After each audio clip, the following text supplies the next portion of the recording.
Right? Correct. It could be considered also as 1994. That's absolutely correct. But if you go 40 or up to 41 and 2 years from 1989, are you right now within a day, that day, or hour? You are now within that day or hour. Because as the Messiah said back then, he said, this generation shall not pass until all these things are fulfilled. Is that what he said? Same chapter. So anyway, that's enough of this. I mean to be so long on this. Now, David Underwood had gone into some of the things about the kingdom and the Satan, the beast, and so forth and so on. And Dr. Frank Lewis went into the fact that there is a missed story in his story, or a mystery in history. But the missed story is the story about Yahshua the Messiah and the anti-Messiah. The two mysteries going on down side by side. And all of this occurs, really, he brings it out within 7 steps, 7 days in time, but it all really occurs in what day? Day of eternity. And if you look right up here on this chart, I'm going to do this real fast. This is the day of eternity. Right. What it says here, eternity. What it says here, eternity. This circle is big, this circle is big. Right. The rest of them are smaller. Right. Because the rest of them come out of eternity and go back to eternity. Right? And he showed how the number of the Messiah is what? 8. Or 888. Right. Right? It's right on that chart over there. Okay? Now, I want you to see something. I do this just so quickly because I had to be here for all these lectures. He talked about the analemma, which is the shadow that the sun casts on the ground during the course of the year. And the cross is April 14th or 15th, which is the day the Messiah was crucified and put on the cross. Right? The analemma forms what figure? An 8. An 8 on the side, which is the symbol for infinity or eternity, as 2 circles side by side. One during the period of the year that is light in principle, and the other during the period that is dark in principle. Right. Watch. A circle here, this one's dark. A circle here, this one's light. That forms what? 8. That's an 8. An analemma. A circle here that's dark and a circle here that's light. That's what? An analemma or an 8. Then a circle here that's dark and a circle here that's light. That's an 8 or an analemma. Right. That's the way the priest operated in the tabernacle. He went around twice here, and twice here. Right? That forms the same steps of a good man that are ordered by Yahweh as he proceeds on through his ages and his own dispensations as the high priest, which operates and is showing that he is doing 8, 8, 8. And the end of 3 8s is what number? Which numerals add up to what? 6. So the end of that would bring you to the end of the flesh, which the number 6 represents the flesh. Right? So here you see Yahshua the Messiah throughout eternity in his operation. Okay? Alright. I've taken far too long. I hope that brings you a little bit up to date of what's happened already through 1, 2, 3, 4, 5, 6 lectures. Because everybody here needs to know what? What time it is. And you're going to hear more about the details as you go through. Thank you.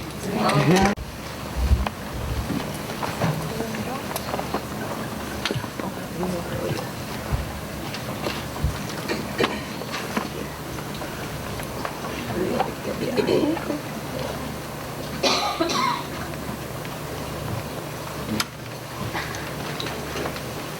afternoon, class. Well, the opening statement is like, I can't wait for the closing. I'm really glad to be here today. I didn't think I was going to make it here to Lansing, and for a lot of reasons, but Yahweh made a way, and I appreciate that. I have a subject I'd like to get into today. It's called the times of the Gentiles. But before I can get into that subject, I have to preface it with some precursors, preliminaries, and predicates. So I'd like to start off with Isaiah 8:20. Isaiah 8:20. To the law and to the testimony. Now, to the law and to the testimony. If they speak not according to this word. Now, they speak not according to this word. Now, they who? Anybody. If they speak not according to this word, read. It is because there is no light in them. It's because they have no light or no understanding in them. Okay? Now, that's just a rule. Okay? In fact, I like to reduce it to a mathematical equation. Because Joshua Messiah said that he came to fulfill. I didn't come here to set an example for you to follow. I came to fulfill the law and the prophets. Okay? Now, just from a mathematical point of view, you can look at it like this.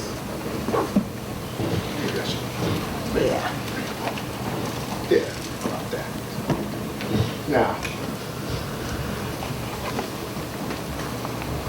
okay, I think everybody's familiar with that. 1 plus 2 equals 3. You have add-ins, 2 add-ins, that equals up to a sum. But suppose that was missing. How would I find out the missing part? Subtract 1 from Well, I take that which is known to deduce that which is unknown. Okay? Likewise, it is with the scriptures. Law plus prophecy equals fulfillment. But suppose something is not apparent. What's hidden? Take that which is known, fulfillment, the law, and I can find out that which is hidden or unknown. That's right. Now that's just very simple to do. And that's what Yahweh has done for us. By laying out witnesses and things like that so that we can look at to understand this purpose as it's coming down through the ages and dispensations. Now, I'd like to go back, let's see, well, one more thing, and then I'll get to the scripture lesson. Romans 1:19 and 20. All right? Because I did say I had to come up with some precursors, the P's I just got to Romans. This is Romans 1:19 and 20. Because that which may be known of Yahweh is manifest in them. For Yahweh has shown it unto them.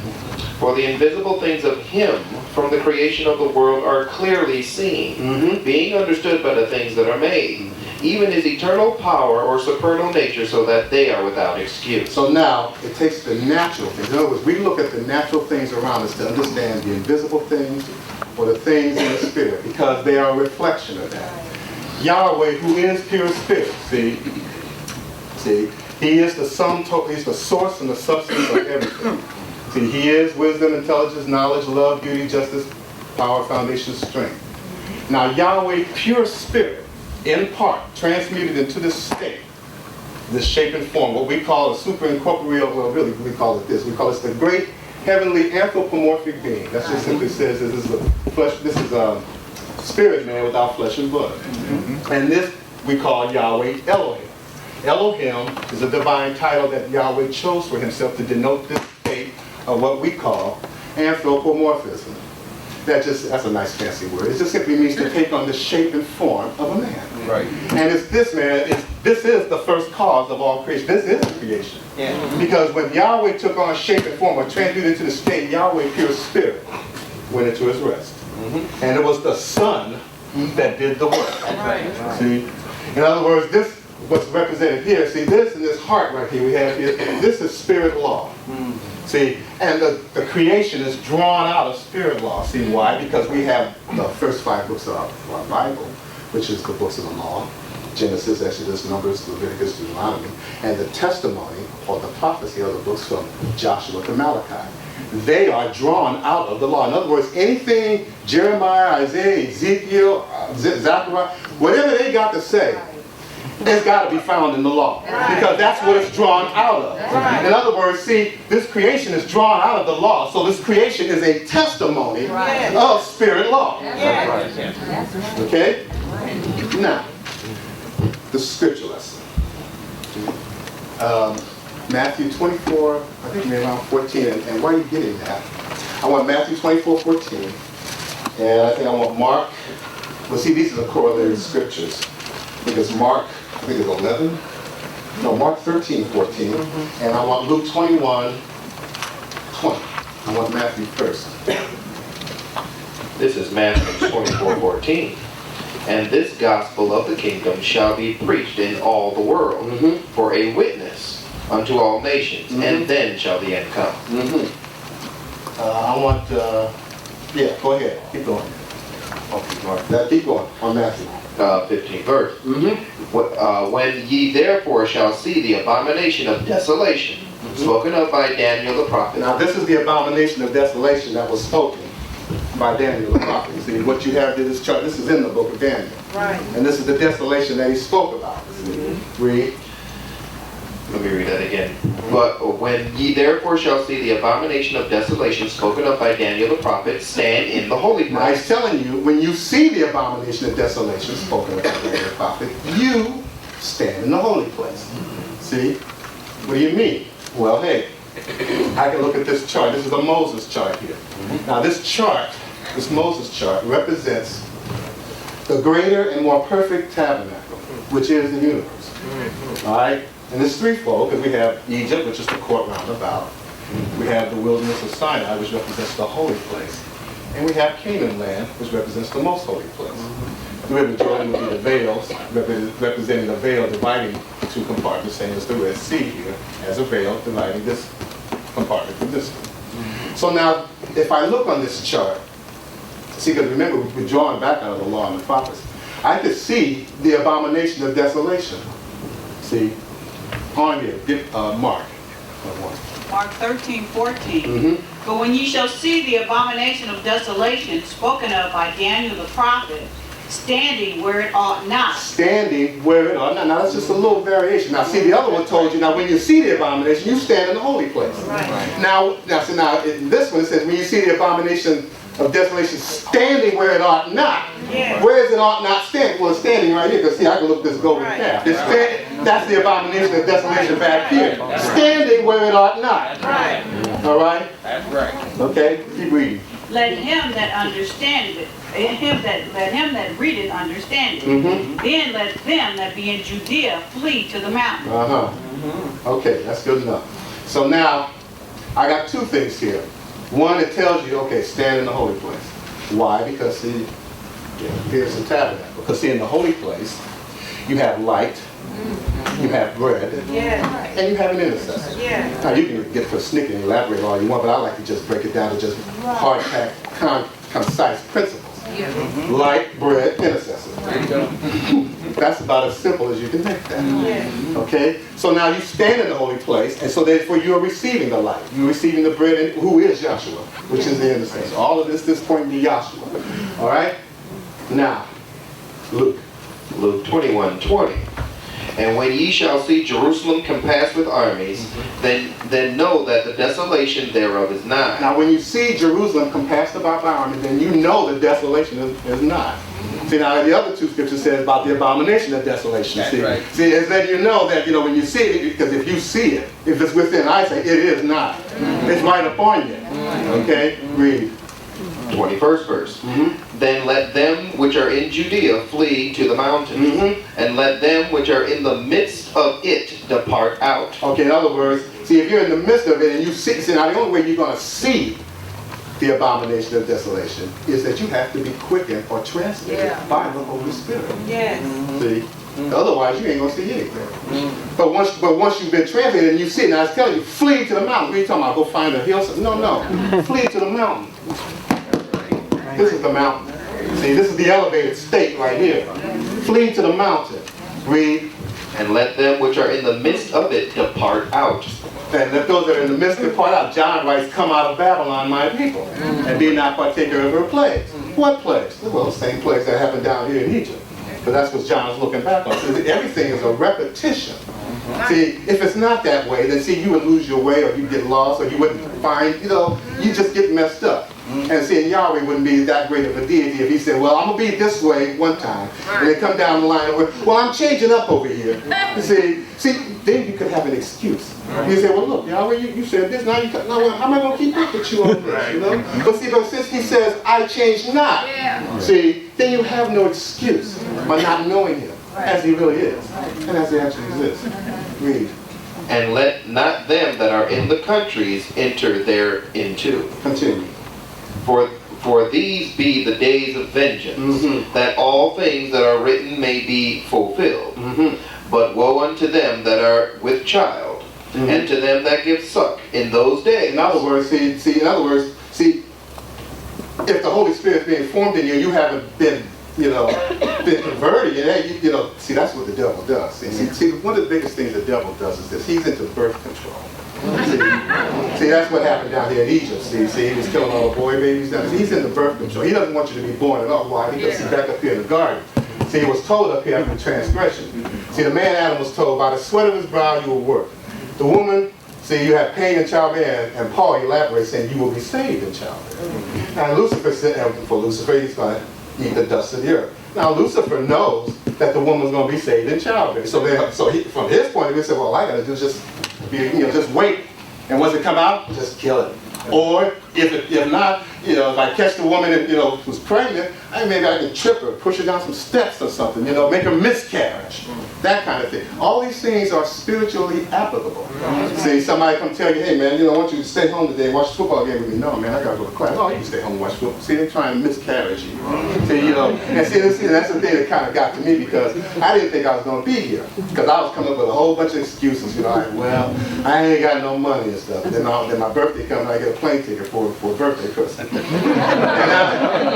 I said, okay, well, I ain't got no time, because I just went on vacation back in August. I know my boss, she's a hard lady, and she had already said she ain't giving them no time for Thanksgiving. And so I said, she came and told me, well, go ask anyway. I said, okay. So I asked her, she said, well, is this during the Thanksgiving holiday? I said, no, actually, it's just the week before Thanksgiving. Oh, well, that's okay, then go on. I said, okay, well, I'm in school. I go to school. And I'm supposed to be doing this project. I'm supposed to be at home doing this project. It's a hard project, too. And I may end up flunking this class. And I was saying, well, I don't want to leave this, and I don't want to flunk this class. And so the thing came to me and said, well, which is worse? That's right. Flunking that class or flunking this class? And after thinking about it, I said, I think I'm going to go up here to Land City. And I'm glad I did come. So, keep reading. For there shall be great distress in the land, and wrath upon this people. And they shall fall by the edge of the sword, and shall be led away captive into all nations. And Jerusalem shall be trodden down of the Gentiles until the times of the Gentiles be fulfilled. Right. Until the times of the Gentiles be fulfilled. And a lot of theologians try to figure this out. I mean, you can read commentaries, of the yin about what theologians think the times of the Gentiles is. Now, the thing is, it says, till the times of the Gentiles be fulfilled. Well, before you can figure out when they were fulfilled, you have to determine when did they begin, right? And why they began, and what's the purpose of it, right? What is the significance of it to me, right? Okay. Now, as again, we have to go back and get some preliminaries. I'll start at the beginning here. Get Genesis 12:1. Since we have some visiting folks here, we can try to mix a little milk with the meat. I mean, you can do that, it's possible. That's the taste of natural, and this is spiritual, right? Genesis 12:1. Now Yahweh had said unto Abram, Get thee out of thy country, and from thy kindred, and from thy father's house, into a land that I will show thee. And I will make of thee a great nation, and I will bless thee, and make thy name great. And thou shalt be a blessing. And I will bless them that bless thee, and curse him that curseth thee. And in thee shall all families of the earth be blessed. Now Abraham was given a promise. And this promise said all families of the earth will be blessed by this seed. Not seeds plural, but by that one seed. And see now, Abraham, he was in a place called Ur of the Chaldees, which we call Babylonia, or today we call it Iraq. And see, he is technically the first Hebrew. Now the word Hebrew means he that comes from across the river. Now the river Abraham had to cross was the Euphrates River to come down here. I'm just looking at it geographically. To come down here into Canaan's land. Okay? So now he's the first Hebrew. Okay? And so he walked length and breadth of Canaan's land, but he never stepped foot on the promised land. Now, Genesis 15 and 12, I think. I'm just trying to expedite this so we can get to the points, but we want to bring people up together. We don't want, we don't want to leave nobody behind. Go ahead. This is Genesis 15 and 12. And when the sun was going down, a deep sleep fell upon Abram. And lo, a horror of great darkness fell upon him. And he said unto Abram, Know of a surety that thy seed shall be a stranger in a land that is not theirs, and shall serve them, and they shall afflict them 400 years. And also that nation whom they shall serve will I judge, and afterward shall they come out with great substance. Okay, so now that seed that's going to bless all the families of the earth, and really there's only two families, that's Jew and Gentile. And this seed singular that's going to bless all the families of the earth has to go down here, see, and say go through some suffering. But afterwards they're going to come out with great substance. Okay, in other words, it started off up here, and they come down, and then they're going to come back, which is a round trip. Okay, descending and ascending. All right, so now they're down here for 400 years. And look, at that 400 years started as soon as Yahweh said that to Abraham. See, as soon as Yahweh said it, bam, that's when the 400 years began. Even though they were still in Abraham's loins, but that bondage began right then and there. All right? So at the end of 400 years, Yahweh did visit them. See, one Joshua, son of Nun. That's why he could come out here to Moses at the burning bush and say, look, I've seen the affliction. You know, what's going on down here in Egypt, see? And I am come down to deliver them. All right? Which he did. 1 Corinthians 10 and 1. See, now that was at the end of 400 years. It was already talked about how Joshua would come in after 4,000 years. See, zero's a placeholder, because the principle's the fourth. The previous speaker was going through the fourth day about the appearance of the sun, moon, stars. Well, they got the sun appearing down here, the real sun. I know in Egypt they worship the sun, sun, wow, that's it. But see, but here's the real sun down here in Egypt, okay? Got it? Moreover, brethren, I would not that ye should be ignorant how that all our fathers were under the cloud, and all passed through the sea, and were all baptized unto Moses in the cloud and in the sea, and did all eat the same spiritual meat, and did all drink the same spiritual drink. For they drank of that spiritual rock that went with them, and that rock was the Messiah. That rock was the Messiah. Now look, when they came up out of Egypt, okay, this is the year they came up out of, all right? Now we use this. We say 1491 BBY, or before the birth of Yahshua, okay? Now another way you can write this remark, you can say 2513 A. That stands for Anno Mundi, which is Latin for year of the world. Right? Now look, now these numbers are straight on. In other words, 2,513 years from the man Adam to the Exodus is this amount. And then you have 1,491 years before the birth of Yahshua. Well, when you add this together, it comes out to 4,004. And see, it was already mentioned about the 4-year era. And when you look in most reference books on Jesus Christ, it'll tell you his birthday is 4 BC. Now I know there's no such thing as before Christ. It's like saying it's before Elohim. Just for this analogy. 4 BC to 29 AD. Okay? Even in the era, Yahweh is going to be right. Because you know why? Because it's still 4,000 years from Adam to Joshua. Okay? Now, also,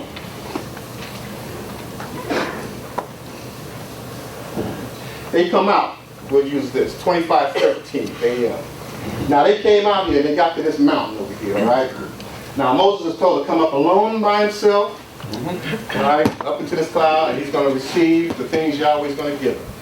So he went up with Joshua. Well, no, he wasn't alone, but see, it was Joshua that invited him up. He's still going up alone by himself.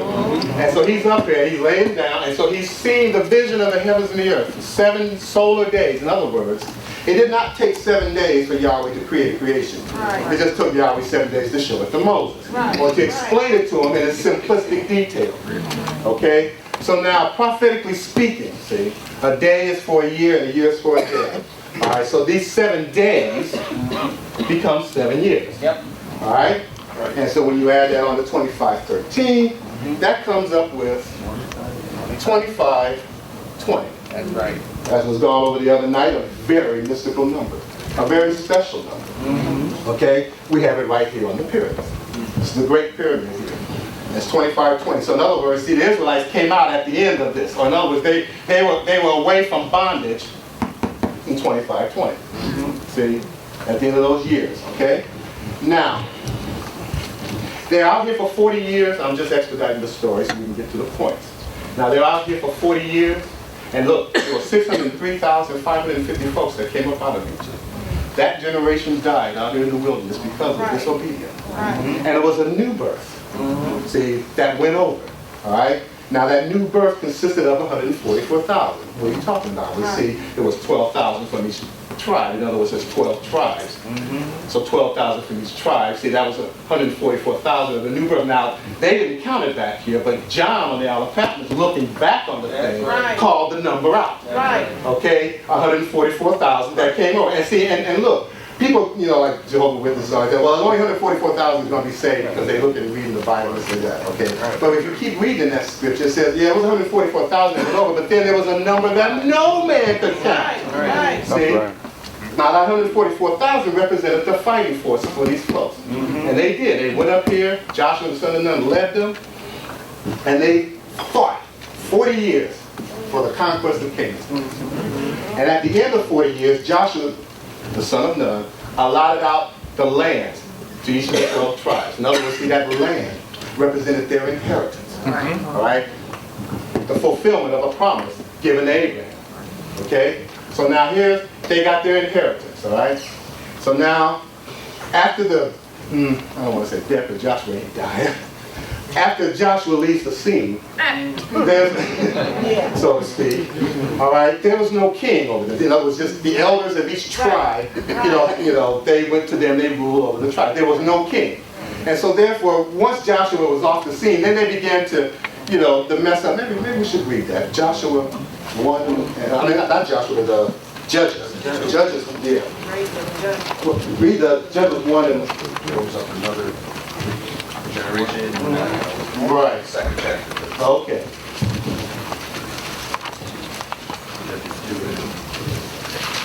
All right, this is Judges, the 2nd chapter. And an angel of Yahweh came upon Gilgad to Bochum and said, I made you to go up out of Egypt, and I brought you unto the land which I sware unto your fathers. And I said, I will never break my covenant with you. And thou shalt make no league with the inhabitants of this land. You shall throw down their altars, but ye have not obeyed my voice. Why have you done this? Wherefore I also said, I will not drive them out from before you, but they shall be as thorns in your sides, and their gods shall be a snare unto you. And it shall come to pass, when the angel of Yahweh spake these words unto all the children of Israel, that the people lifted up their voice and wept. And they called out the name of the place Bochum, and they sacrificed there unto Yahweh. That's good. Now that's when Joshua, he told, now at that point, see, Joshua had told him before he left and said, look, don't make a league with these folks, don't worship their idols, don't, you know.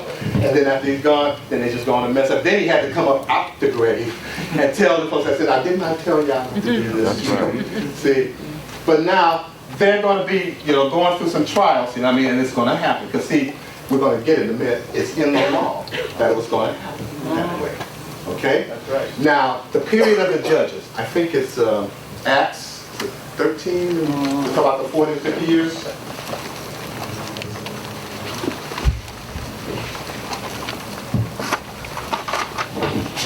And he suffered their manners 450 years. Acts 13.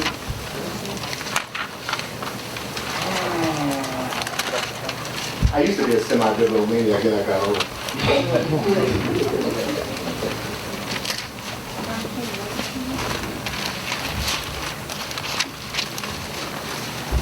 Anyway, while somebody's getting that.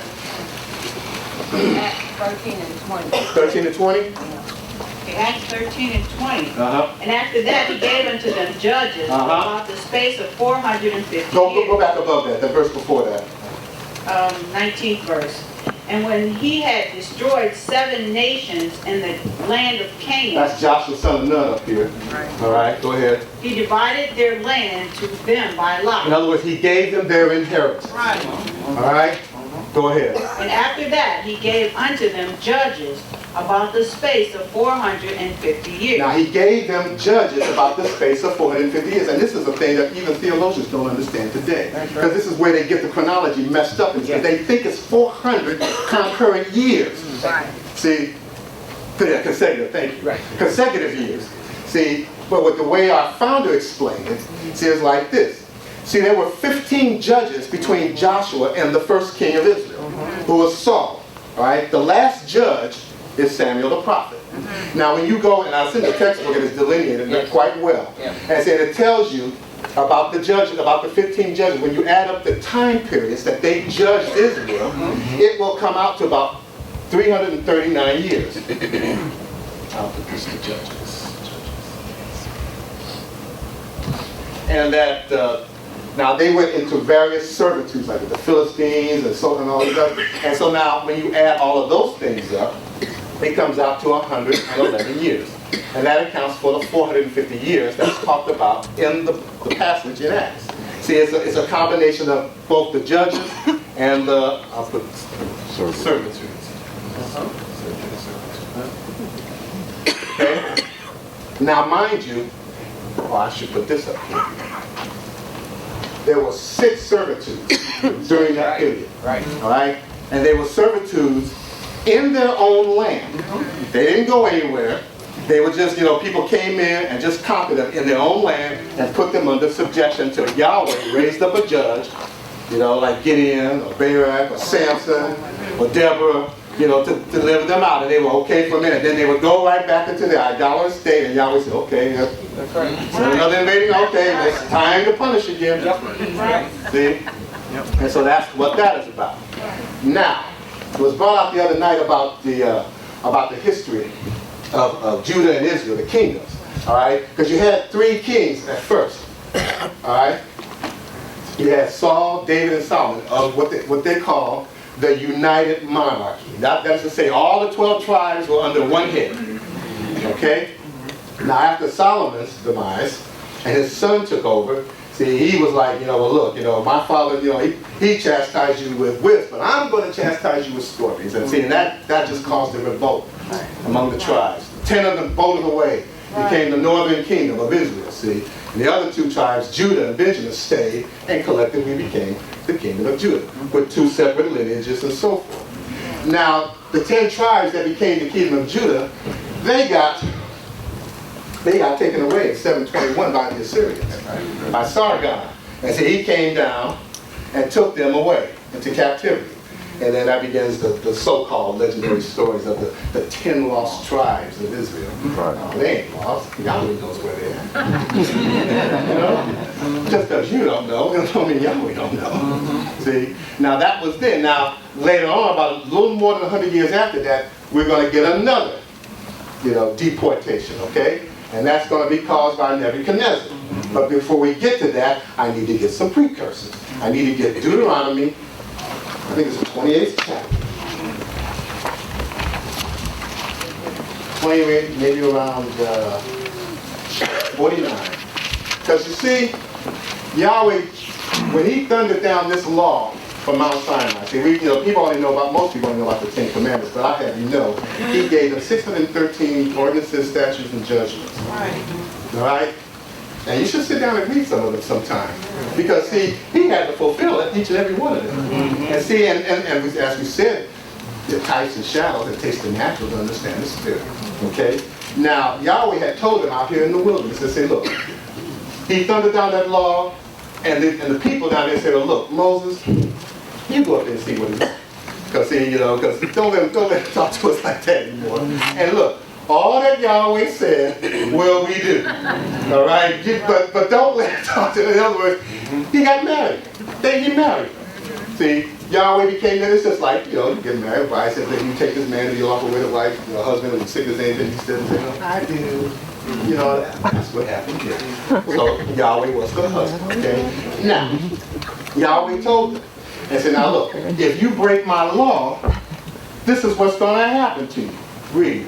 This is Deuteronomy 28:49. And Yahweh shall bring a nation against thee from far, from the end of the earth, as swift as an eagle flieth. A nation whose tongue thou shalt not understand.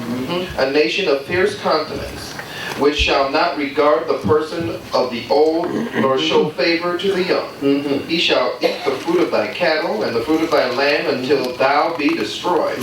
Which also shall not leave thee either corn, wine, or oil, or increase of thy kind, or flocks of thy sheep, until he hath destroyed thee. All right, now this is look, they haven't even got out the wilderness yet, and Yahweh's telling them point blank what's going to happen to you. Because he already knew. Look, it's just like this. Yahweh foreknew Adam was going to sin him. That's why the salvation was already prepared in the day of eternity before anything come forth. Because when Yahweh transmuted into this state, that's a death. See? And then life coming after death. So Yahweh foreknew what Adam was going to do. Yahweh foreknew what Israel was going to do. And he told them in the law. You see, now, when you break this law, hey, I'm going to send an invasion force after you. Jump down to 63. 63rd verse. And it shall come to pass as Yahweh rejoice over you to do good and to multiply you, so shall Yahweh rejoice over you to destroy you. Now, see, Dr. Kelly used to say this.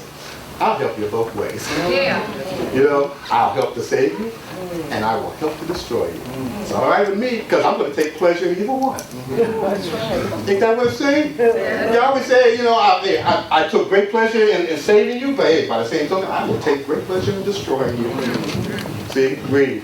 And to bring you to naught, and ye shall be plucked from off the land whither thou goest to possess it. And he says, you're going to be plucked off of this land. In other words, I will dispossess you. Right. Now, the way I look at that, it's just like, some of us, we buy a car, we go to the loan company, and we make an agreement, say, okay, we pay X amount of dollars per month, all right? And you have a contract.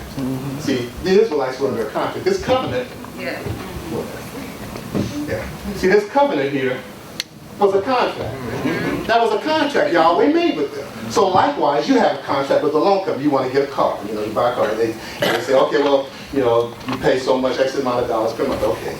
And, and it's all in writing. You may not read everything in the contract, but everything that's stipulated for your terms is written in that contract, including the part where it says, if you miss X amount of payments, we, the loan company, have a right to come back and repossess your car. Now, you may not have read it, but I assure you, it's in there in black and white. Likewise with this. See, this contract. Yahweh said, if you disobey my law, I have the right to send an invasion army against you. I, Yahweh, if you disobey this law, I, Yahweh, have a right to pluck you off of this land. Why? Because it's written in the contract. You see that? Okay? Now, Jeremiah 25:11. Because we said, hey, it's got to be established in the law. So we got to go to the prophecy, because we started off to the law and the prophecy, see? And Jeremiah, he's just going to reflect this, or he's going to echo this. Jeremiah 25:11. And this whole land shall be a desolation and an astonishment, and these nations shall serve the king of Babylon 70 years. Okay, so now Jeremiah is making a prophecy that said these nations are going to serve the king of Babylon. I said, why 70 years? Why is he saying that? Because it's in the law. For him to even say that, he had to draw it out of the law. You see that? So now, that's what's going to happen to these Israelites, okay? Now, let me just digress for a moment and just show this 2520, because see, that's because 2520 years is the time that Yahweh had determined for these Israels to be subject to the Gentiles. Now, see, we showed this 2520 here, see, with Moses going up here, because it was 2513 when he came up here, 7 days up here, 7 prophetic years, 2520. All right? So that's 2520 with Moses, or with Joshua, son of Nun. Because it was Joshua, son of Nun, that took Moses up here and then transfigured before him. And then showed and transfigured each day of the creation and then rested on the 7th day. All right? So now you got to see that being fulfilled by Yahshua Messiah. Matthew 17:1? 17. This is Matthew 17:1. Oh, thank you. And after 6 days, Joshua taketh Peter, James, and John, his brother, and bringeth them up into a high mountain apart. Now it says after 6 days. So it says 6 days had passed, and the day that they're going up is the 7th day. That's right. Okay? Read. And was transfigured before them. And his face did shine as the sun, and his raiment was white as the light. And behold, there appeared unto them Moses and Eliah, talking with him. And answered Peter and said unto Joshua, Master, it is good for us to be here. If thou wilt, let us make here 3 tabernacles. Why? Because see, that's what happened back here. Moses, see, because look, you got Aaron, Nadab, and Abihu back here, and the semi-elders. See, Aaron is the elder, Nadab, and Abihu are brothers. Here you got Peter, James, and John, but this is the fulfillment of this. So here's Peter here, he's the elder, James and John are brothers. So now here's Peter talking about a tabernacle. Why? Because a tabernacle was mentioned back here. See, one is instituted and the other is fulfillment. All right? Go ahead. One for thee, and one for Moses, and one for Eliah. While he yet spoke, behold, a bright cloud overshadowed them, and behold, a voice out of the cloud which saith, This is my beloved Son, in whom I am well pleased. Hear ye him. And when the disciples heard it, they fell on their faces and were sore afraid. And when Joshua came and touched them, and said, Arise, be not afraid. For when they had lifted up their eyes, they saw no man save Joshua only. And as they came down from the mountain, Joshua charged with the saying, Tell the vision to no man until the Son of Man be risen again from the dead. Now, for him to say that, I meant that I lived before, died before, resurrected before. See, that was Joshua, son of Nun. We read that in part back here. But the point I wanted to draw out of this passage was this. First, they had to go up the mountain. Then they had to come down the mountain. That's a round trip. That's a circle. Mathematically speaking, that's 360 degrees. And it was on the 7th day that they went up there. So when you take 7 times 360, that will equal out to 2520. That's right. That's the fulfillment of that back there. You see, now there's other ways, but I don't have the time to go through the other ones with Yahshua, but they're perhaps in another day. But that's to show you that, see, Yahshua is fulfilling everything back in the scriptures. And also that number is a significant number because Yahweh is going to use this in a repetitious manner to judge Israel and to show us down here in the last days and time what it really means. Okay? Now, as we said earlier, there were 6 servitudes under the judges. There were 15 judges. Samuel was the last judge before the first king. All right? You got the kingdom of Judah, kingdom of Israel. Kingdom of Israel was taken by Assyria in 721. So now we're coming down to the point